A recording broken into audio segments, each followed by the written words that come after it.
Hallo AFOPS, willkommen im Noppenstein-Studio. Ich bin der Niklas. Und ich bin der Marco. Es ist heiß. Heute ist es heiß und wir haben ganz heiße News für euch. Heiße neue Sets. Die nächsten Star Trek-Modelle sind da. Genau. Was haben wir denn? Wir haben alle 3 Midsize-Sets. Jawohl. Und wir haben was Großes. Was ganz Großes.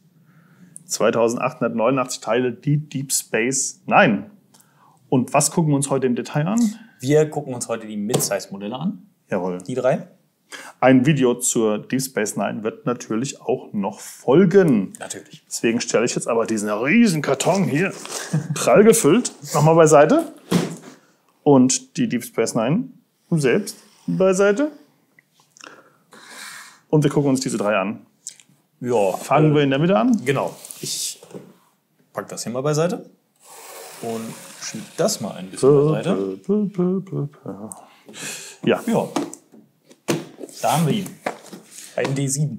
Ein D7 Class Battle Cruiser aus der Original Series. Richtig. Wie es hier auch steht. Also aus Kirks Enterprise-Serie. Genau, der hatte da ein paar Mal öfter mit zu tun. Ja. Damals sahen die Klingonen auch noch ein bisschen anders aus, ne? Ja, da war das noch nicht so mit dieser berühmten Stielen, sag ich jetzt mal. Genau. Da sahen die eigentlich einfach nur ganz normal aus, mit ein bisschen dunkler, glaube ich, geschminkt. Bisschen geschminkt, und ja. Aufwendige Bärte. Genau. Das war's ja schon. Und ich glaube, sie haben dann aber tatsächlich irgendwie in der Welt, in der Star Trek-Welt eine Erklärung gefunden, warum die dann irgendwann anders aussahen. Genau. Das finde ich ein bisschen seltsam, aber ja gut, kann man machen.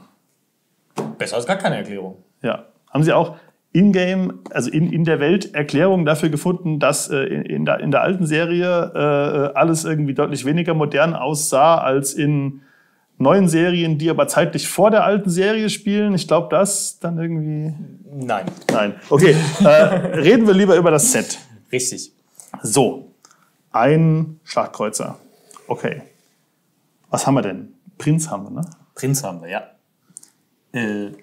Wir haben natürlich das Schild, ist ja klar. Ja. Wo auch nochmal die Länge steht. Wir haben hier einen Print. Genau. Das ist quasi dieses Symbol, aber in Farbe und bunt. So sieht es halt aus. Wir haben hier natürlich total das Schild und hier vorne haben wir noch Schön die Fenster noch bedruckt. die Fenster bedruckt. Jawohl. Nice. Was kannst du mir über den Schlachtkreuzer so erzählen? Ich kann dir zum Beispiel erzählen, dass der nicht nur von den Klingonen benutzt wurde. Aha. Und nämlich von den Romulanern auch noch, denn die hatten mal zwischendurch eine Allianz mit den Klingonen. Ja. Was heißt eine Allianz? Ich glaube eher ich würde es mal eher als so eine Geschäftsbeziehung bezeichnen. Da haben sie denen nämlich ein paar von den D7-Kreuzern verkauft. Oder die Baupläne oder so. Auf jeden Fall fliegen die Romulaner auch mal gerne mit diesen D7-Kreuzern rum. Ja. Hatte natürlich in der Originalserie eigentlich den Grund, dass man sich kein neues romulanisches Schiff leisten konnte, weil man das hätte bauen müssen. Als Prop, Genau. Also hat man sich gedacht, komm, wir nehmen einfach dieses klingonische Ding, was wir schon haben. Und ich weiß auch, dass Gene Roddenberry das Teil eigentlich als Katinga-Kreuzer bezeichnet hat. Allerdings nur, wenn ich mich richtig erinnere, im Roman zum ersten Film. Den Katinga-Kreuzer, den kenne ich ja aber doch. Das haben wir ja auch als Mini-Modell, das noch kommen wird in der zweiten Welle. Die Mini-Modelle kommen ja noch. Genau. Und den sehen wir zum Beispiel direkt im ersten Film. Im ersten Film 3 Stück. Die diese Wolke angreifen. Und so. Ja. Aber die Dinger sehen sich unfassbar ähnlich. Ja. Also es kommt auch immer darauf an, je nachdem, wo man liest, wird auch mal gesagt, dass das D7-Kreuzer wären. Halt nur eine etwas abgewandelte Variante oder so. Okay. Also das kommt immer so ein bisschen drauf an, welche Quellen man dann auch benutzt, sag ich jetzt mal. Wir haben hier diverse Hinges, hier oben auch, weil diese Flügel ja schon nicht ganz waagerecht sind. Die fangen hier oben ja schon so ein bisschen schräg an. Die sind so ganz leicht allerdings auch nur. Ja, okay. Und dann hier unten halt üblich, wie bei Star Trek, die Warp-Gondeln. Und da sitzen noch die Waffen mit drin. Jawohl. Cool. Und die Photon-Torpedos, die kommen, glaube ich, hier vorne aus. Genau, da gibt es hier vorne so ein Loch und hinten gibt es auch nochmal eigentlich. Wobei, das kommt immer drauf an. Das ist auch wieder so eine Sache. Es gibt D7-Kreuzer, die es haben, eine rückwärtige Torpedorampe, und manche haben es auch nicht. Es kommt halt wieder drauf an, was man jetzt... Der Katinga hat es auf jeden Fall. Okay, cool. Was kannst du mir zur Anleitung sagen? Wie üblich? Wie üblich, ihr kennt das. Anleitungsdesign ist quasi wie das Verpackungsdesign. Ja. Und wie wir das auch schon in den anderen Sets hatten, das sind halt diese schönen Anleitungen mit den verblassten, nicht ganz ausgegrauten, sondern verblassten. Du zeigst wahrscheinlich gerade ausschließlich Light Bluish Gray. Richtig. Nein, hier ist auch tatsächlich, hier unten kann man es einmal sehen, da ist einmal so ein verblasstes Trans-Red-Element. Ja, es ist halt farblich, ist an dem Modell nicht viel dran. Das muss man sagen, das muss man auch wissen. An dem Modell ist auch innen farblich nicht viel dran. Das ist innen auch an Stellen, an denen man es gar nicht sieht, tatsächlich Light Bluish Gray. Richtig. Ich habe gehört, das darf man nicht, wir machen es aber trotzdem. Also Light Bluish Gray und ein bisschen Trans Red und 2, 3 bedruckte Teile. Ansonsten ist es einfach grau und ein bisschen Dark Bluish Gray. Ja. Und sonst findet ihr die Farbe in dem Set halt in dem Standfuß, den wir halt in Rot gehalten haben. Richtig, genau. Sonst hat das Ding im Grunde genommen keine große Farbvariation. Aber sie sind halt auch in der Originalserie einfach, sie sind halt grau. Ja. Fertig. Fass doch mal kurz zusammen, dann kommen wir zum nächsten. Das ist der Star Trek Klingonischer D7 Klasse Schlachtkreuzer. Ist ein Blue Bricks Pro, hat die Setnummer 104571. Hat 580 Teile, kostet 34,95, ist 34,5 cm lang, 27 cm breit, 13,5 cm hoch. Und zur Komplexität würden wir schon sagen anspruchsvoll, denn das Ding ist, man baut zur Stabilität, sage ich jetzt mal, hin. Also man muss den hier und da vielleicht mal ein bisschen... Ist auch wegen dieser Flügel nicht so swooshbar wie... Die Voyager beispielsweise. Ja, das Ding ist ziemlich stabil. Also von daher, ich glaube, da passiert gar nichts. Voyager, da erinnere ich mich auch dran. An dem Modell hast du noch ein bisschen designt und mitoptimiert, als du quasi ganz frisch in der Company warst und bei mir so schräg nebendran gesessen hast. Genau, da hat der Marco mir quasi die ganze Zeit so halb über die Schulter geguckt. Ja. Nicht beabsichtigt, er saß da halt. Ich saß da halt. Ich sitze da auch immer noch, aber er ist jetzt in einem anderen Raum, was sehr schade ist. Aber da hast du dem Set noch so das ein oder andere hinzugefügt. Erzähl doch mal. Ja, das waren so Sachen, zum Beispiel bestand damals am besten. Der Deflektor hier unten einfach nur aus einem, ich glaube, Translight Blue Brick. Ich dachte, okay, der ist ja eigentlich so eingelassen. Ja. Muss man eigentlich gucken, das kriegt man bestimmt irgendwie hin. Habe ich ein bisschen rumexperimentiert, funktioniert jetzt. Und sonst, das ist auch eine Sache zum Beispiel, die ist dir ja aufgefallen. Da hast du gleich gesagt, hier vorne sind diese Einkerbungen und auch dieser, ja, was ist das? Trapez? Ja, nee. Du weißt, was ich meine. Also dieser Bereich, der aussieht, als hätte man einen Teil des Hullplating, der Hüllenverkleidung vergessen. Genau. Und man guckt so rein. Genau. Und da hat Marco treffenderweise gesagt, das ist eigentlich etwas, was an dem Schiff sehr markant ist. Ja. Und das müssen wir drin haben. Ja. Also habe ich zum Beispiel auch daran noch ein bisschen rumexperimentiert. Oder hier vorne diesen Einlass mit der Scheibe. Ja. Muss halt rein, fand ich. Und natürlich, es ist die Voyager. Ja, das sollte die Voyager können. Genau. Jawohl. In Midsize kann sie es auch. Hier hinten ist auch diese Shuttle-Rampe, ne? Genau, die haben wir auch noch. Und wir haben jede Menge Prints. Erzähl mir doch mal. Gerade bei dem Schiff sehr schön finde. Also wir haben hier, ich versuche mal die Gondel noch höher zu klappen, damit man sieht, wie der durchgeht. Wir haben hier diesen schönen durchgehenden Print. Schön mit dem Sternflotten-Logo hier vorne und dann geht der Streifen wirklich bis hier hinter. Hier vorne haben wir diese 2 kleinen Markierungen. Ja. Natürlich der Schriftzug und die NCC-Nummer und eben auf den Gondeln auch nochmal diese wunderbaren Streifen. Okay, wenn man das mal zusammenzählt, haben wir auf jeder Seite 3, 6, 12, 14, 15, 16 Prints, wenn ich mich nicht verzählt habe. Und was man auch sagen muss, sie sieht auch von unten richtig cool aus. Ja. Das gefällt mir sehr gut. Ich finde auch einfach, das ist eins der schönsten Schiffe. Das ist auch eine interessante Bautechnik hier, denn dieser Teil hier ist ja also Noppen nach da verbaut, ne? Ja, und die feste Verbindung ist dann hier, also ist schon... Ja, die ganze Untertasse hier, quasi der Grundkörper, ist einfach nur im Grunde genommen Bricks auf der Seite. Ist auch, finde ich, die komplizierteste Schiffsform. Das hier ist nicht rund. Richtig. Es muss hier so runtergehen, es muss hier so eine Linie haben, es muss hier unten, es muss nach hinten, es muss aber auch gleichzeitig noch mal nach außen gehen. Es ist schwierig. Also da finde ich selbst andere, sagen wir, die ganzen Enterprises einfacher zu bauen als die Voyager. Genau. Aber ich finde, das ist uns gut gelungen. Ich finde, das ist ein tolles Set. Unter anderem auch dank Niklas. Vielen Dank dafür. Kein Problem. Was sagen wir da zur Anleitung? Anleitung auch ganz normal, vermute ich. Ganz normal. Ich kann es mal kurz zeigen. Wie der Karton und auch wie das eben bei dem anderen, habe ich euch das gerade ja auch schon mal gezeigt. Ihr seht im Übrigen, das haben wir total vergessen bei dem anderen. Wir haben Bauschritte. Ich meine, es sind bei jedem 2. Okay. Wenn ich mich jetzt nicht vertue. Also haben wir 500 irgendwas Teile und Bauschritte unterteilen. Das ist ja prima. Und hier könnt ihr es wieder sehen, dass das hier eben so verblasst ist. Hier sieht man es auch, dass die anderen Farben immer noch dargestellt werden. Ja. Jetzt muss ich tatsächlich noch mal reingucken. Ja, doch, es sind 2 Bauschritte.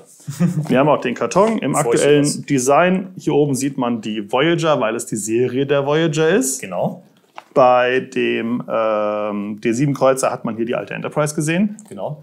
Und da bin ich mal gespannt, was man beim Deridex Warbird so sieht. Aber erstmal brauchen wir noch die Setkarte. Genau.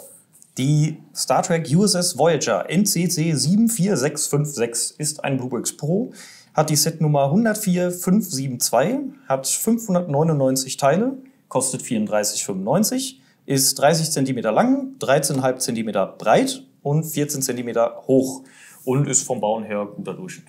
Okay. Klasse. Fehlt nur noch der Deridex Warbird, der im Original ja riesengroß ist, über 1 Kilometer lang. Was steht denn hier? Ich hab nochmal nachgeguckt, irgendwie fast doppelt so lang wie die Enterprise D und das ist ja schon ein Riesenteil. Ja.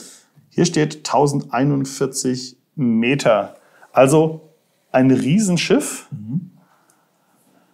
Mit ziemlich coolen Prints. Oh, wir haben viele Prints. Viele Prints und coole Prints.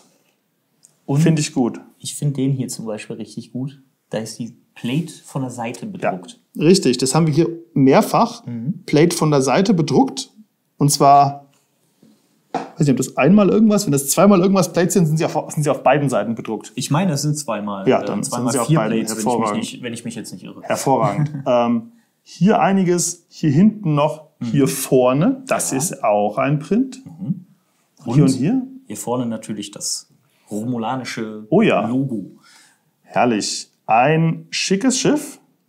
Das hier in der Mitte auch hohl ist, wie sich das gehört. Da könnte die Enterprise vielleicht sogar durchfliegen im entsprechenden Maßstab. Aber das bringt natürlich mit sich, dass ich hier von oben jetzt nicht mit aller Gewalt draufdrücken sollte. Nein, also ihr seht, er ist stabil genug, dass er das aushält. Er ist auch eigentlich beim Bauen und so ist das nicht so wirklich das Problem. Aber wenn ihr natürlich das Ding hier oben anbringt und ihr drückt von oben einmal drauf, dann vor allem mit der entsprechenden Kraft, dann gibt das irgendwann nach. Also stabil genug, auch für ein bisschen Zwischen ist er, aber drücke ich jetzt hier in der Mitte drauf, mache ich es kaputt. Richtig. Ist klar, hier in der Mitte ist nichts. Richtig. Wir hätten Transclear-Teile dahin bauen können, um es stabiler zu machen. Das wäre halt nicht so schön gewesen. Das hätte halt nicht so gut ausgesehen, deswegen haben wir es gelassen. Deswegen haben wir uns dagegen entschieden und haben gesagt, ja, geht auch ohne.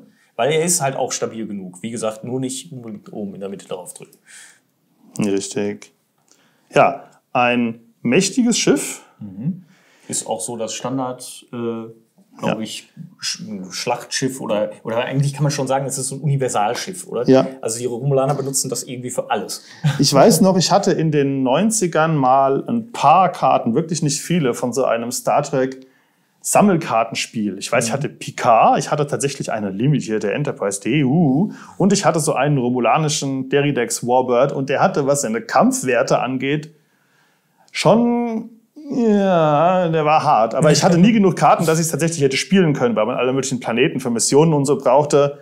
Das heißt, man hat sich quasi ein Starter-Set gekauft und konnte damit gar nichts anfangen. Das war also ein bisschen seltsam. Das haben andere Sammelkartenspiele besser gelöst. toll im fürs Geldversenken, solche Sammelkartenspiele. Aber ich erinnere mich halt daran, dass der wirklich auch im Spiel saugefährlich war. Ja. Und was ich auch faszinierend an diesen Schiffen finde, der hat keinen, also der wird nicht, die Hauptenergie entsteht nicht durch einen Warpkern. Aha. Hat er nicht. Er hat eine künstliche Quantensingularität. Das ist bestimmt toll. Was durchaus in der Serie auch mal zu dem einen oder anderen Problem führt. Denn wenn die eingeschaltet ist quasi, wenn die da ist, das ist ja quasi ein mini-schwarzes Loch, dann ist es da. Dann kannst du es nicht ausmachen. Das ist ein bisschen ein Problem. Deswegen haben die eine extra Funktion, um das Teil abwerfen zu können. Im Notfall. Ja. Weil anders kriegt man es dann nicht mehr weg. Könnte ich mir auch als Offensivwaffe für Notfälle irgendwie durchaus... Vielleicht auch das, ich weiß es ehrlich gesagt nicht, aber ja. Hey, Dominion-Kreuzer, guck mal, was ich hier habe.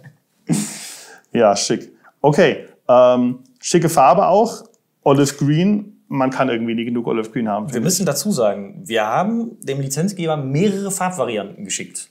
Dark Green war auch dabei. In mehreren Grüntönen. In dem normalen Grün, Dark Green, Olive Green, Sand Green, ja. Was wir in Grün haben. Und er hat gesagt, das ist die Farbe, die es haben muss. Dass wir das einmal geklärt haben. Richtig, ja. Wir decken uns die Farben nicht aus, wir machen Farbvorschläge, natürlich innerhalb der Limitierung der Noppensteinfarben. Wir können nicht eine x-beliebige Farbe anrühren lassen. Wir müssen uns schon auf die Farben beschränken, die der Hersteller anbieten kann. Und Olive Green war für den Lizenzgeber der richtige Farbton. Genau. Das ist der Karton. Das ist der Karton. Und hier oben drauf haben wir, eine Enterprise D, weil es ja ein Next Generation Set ist. Richtig, da ist er auch das erste Mal aufgetaucht. Ja. Kommt dann natürlich später nochmal in Deep Space Nine mehrfach vor. Da wird ja auch mal eine ganze Flotte vom Dominion. Also war nicht so schön. Und ich bin mir gerade nicht hundertprozentig sicher. Ich meine, man sieht auch in Voyager mal einen. Aber da bin ich mir nicht hundertprozentig sicher, weil ich nicht mehr weiß, welches Schiff das war. Sie treffen einmal auf ein Wurmloch und dann können sie da irgendwie können sie da durchkommunizieren und stellen fest, sie kommunizieren mit einem Romulaner, den er erst gar nicht glaubt, dass sie im Delta-Quadranten sind. Und dann stellen sie noch fest, dass er irgendwie 60 Jahre in der Vergangenheit ist oder so. Läuft. Ja. Vielleicht war es dann ein älterer Warbird. Kann auch sein. Diesen mit der Flügel, mit dem Vogelprint drauf. Kann sein. Na gut, fass doch mal zusammen. Genau, das ist der Star Trek romulanische Deridex Warbird, ein Bluebricks Pro, hat die Setnummer 104573, hat 510 Teile, kostet 29,95, ist 27 cm lang, 20 cm breit und 13,5 cm hoch. Und auch den würden wir eher als etwas anspruchsvoller einstufen. Auch hier muss man halt ein bisschen aufpassen beim Bauen, dass man es eben nicht kaputt drückt. Ja. Es funktioniert alles, aber... Ich habe mir hier gerade nochmal die Teilliste angeschaut. Wir haben einmal seitlich bedruckt eine 2x4 Plate und zwei verschiedene seitlich bedruckte 2x8 Plates. Man hätte auch einen und denselben Print an zwei verschiedenen Stellen nehmen können. Hätte man. Hätte halt vielleicht nicht ganz so originalgetreu ausgesehen. Haben wir halt nicht. Wir haben uns halt einfach gesagt, wir machen es richtig, wenn wir es schon machen. Das haben wir gemacht, jawohl. Sehr, sehr schick. Gefällt mir. Ah ja, auch ein Teiletrenner ist dabei. Also nicht Teiletrenner, ein Einzelnoppentool. Einzelnoppentool ist dabei, denn wir haben hier ein paar. Acht Einzelnoppen, genau. Jawohl. Ihr findet das hier auch in der Voyager. Und jetzt muss ich mal eben gucken, ob der es auch verbaut hat. Und auch hier drin. Also die haben alle so eine blaue Stange dabei. Ja. Die hast du ja gerade schon mal gezeigt. Hier, die hier. Und auch hier haben wir wieder zwei Bauschritte. Genau. 2 Bauschrittunterteilungen. Es gibt natürlich mehr Bauschritte. Hervorragend. Also unsere 3 Mid-Size-Modelle sind hier. Und sie gesellen sich zu den Mid-Size-Modellen der ersten Welle, dem Borg Cube, der Enterprise D und der Enterprise A. Genau. Ich glaube, 2, wenn nicht sogar schon 3 der Mid-Size-Modelle der ersten Welle sind momentan vergriffen. Aber es könnte sein, dass sie nachproduziert werden. Wahrscheinlich, oder? Ja, könnte sein. Und dann irgendwann wieder zurückkehren, dann in dem aktuellen mit dem aktuellen Verpackungsdesign. So ist es. Ist es sogar eine zweite Zweite Auflage mit anderem. Uiuiui. Ja, genau. Okay. Ich würde sagen, für heute war es das aus dem Alpha- und Delta-Quadranten. Ja. Und aus dem Noppenstein-Studio. Ja, Noppensteine kann man nie genug haben. Demnächst gibt es noch mehr. Wir wünschen euch viel Spaß beim Bauen. So ist es. Macht's Ciao. gut. Tschüss. Ja, jetzt fehlen nur noch die 6 Minimodelle. Genau. Und das Nubel-Class Runabout. Ich muss es haben. 3090 Teile, glaube ich, wird auch im Laufe der nächsten Wochen hier ankommen, soweit ich weiß. Was tut ihr mir eigentlich an? Wo soll ich hin mit dem ganzen Zeug? Größere Wohnung ist. Ja, Der Trend geht zur Zweitwohnung. Schon wieder umziehen?